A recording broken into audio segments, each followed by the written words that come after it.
Sindhu Bhairavi today episode குல்லா கிட்ட வந்து இங்கே பாருடா குல்லா, நீ உண்மையை சொல்ல சரியான்றாங்க. ஏன்னா டாக்டர் உன்னோட உயிரை காப்பாற்றிருக்காரு, உனக்கு எவ்வளோ உதவி பண்ணியிருக்காரு. ஆனால் அப்படிப்பட்ட ஒருத்தருக்கு நீ துரோகம் பண்ண நினைக்கிறியே, அது எவ்வளோ பெரிய தப்பு தெரியுமான்றாங்க.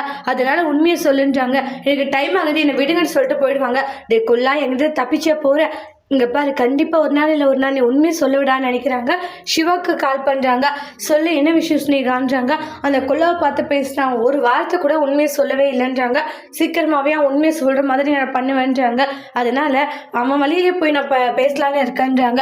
சரி ஸ்னேகான்றாங்க. சரி சிவான் அப்பர் பண்ணுறேன்ட்டு ஃபோனை வைக்கிறாங்க. அதுக்கப்புறம் இந்தாங்க காஃபி அப்படின்னு சொல்லிட்டு கொடுக்குறாங்க. பண்ணுறதெல்லாம் பண்ணிவிட்டு காஃபி வேறு எடுத்துகிட்டு கொடுக்குறியா அப்படின்ற மாதிரி கோவப்பட்டுக்கிட்டு இருக்காங்க சிவா. சிந்து இருந்துட்டு இல்லை நீங்கள் காஃபி குடிப்பீங்கன்னு சொல்லிட்டு சொன்னாங்க, அதனால தான்றாங்க. உன் கையால் ஒன்று எனக்கு எதுவும் தேவையில்லை சரியான்றாங்க. பண்ணுற எல்லா விஷயங்களையும் பண்ணிட்டு ஏன்னா ரொம்ப நல்ல மாதிரி தான் வந்து நடிச்சிட்டு இருக்கட்டு கோவப்பட்டு ரொம்பவே சண்டை போட்டுட்டு இருக்காங்க.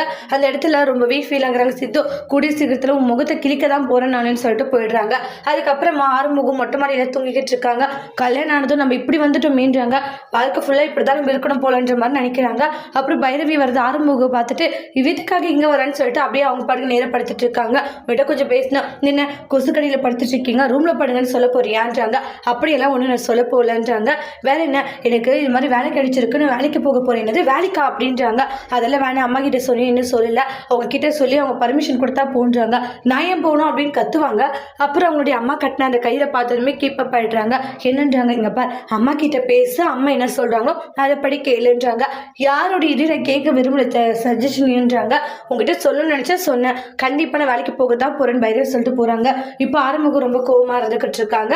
அதுக்கப்புறமா ஏன்னா இது பீரோல இந்த அளவுக்கு வந்து துணி கலைச்சி வச்சிருக்காரு டாக்டர் சார்ன்ட்டு எல்லாம் நம்ம மடிச்சு வைக்கலான்ட்டு எல்லாம் அயரன் பண்ணி மடிச்சு வைக்கிறாங்க. அப்போ சிவா வராங்க. என்ன பண்ணிக்கிட்டு இருக்க, உனக்கு யார் இந்த பர்மிஷன் கொடுத்தது, யார் போய் கொடுக்கணுன்றாங்க. ஒரு தாலி கட்டினதும் புருஷன் நினைச்சிட்டு நீ இந்த மாதிரி பண்ணிக்கிட்டு இருக்கியா, நான் உன பொண்டாட்டியே நினைக்கலன்றாங்க. நான் உனக்கு கழுத்துல தாலி கட்டினோடனே செத்து போயிடலான்னு நினைச்சேன். ஏன்னா பொய் சொல்லி இப்படி இருக்கிறவங்களாம் உயிர் வாழும் போது நான் ஏன் சாகணுன்ட்டு ஒரு எண்ணம் இருந்துச்சு, அதனாலதான் அப்படின்றாங்க. சீக்கிரமாவே நீ எந்த அளவுக்கு கேவலமானவன்றதை நிரூபிப்பேன், என்னுடைய வேலையெல்லாம் நீ ஒன்றும் செய்யாது அப்படின்னு திட்டிட்டு போயிடுறாங்க. அப்போ ரொம்ப ஃபீல் பண்ணிக்கிட்டு இருக்காங்க சிந்து இருந்துட்டு.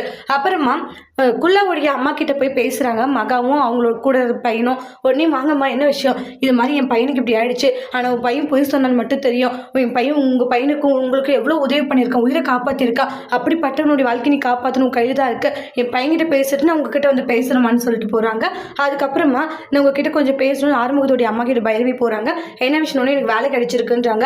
வேலைக்கெல்லாம் போக வேண்டாமா, டபுள் மாதம் சம்பளம் தரணும்னு பைரவி சண்டை போடுறாங்க. அதோட இந்த எபிசோட் முடிச்சிருக்காங்க.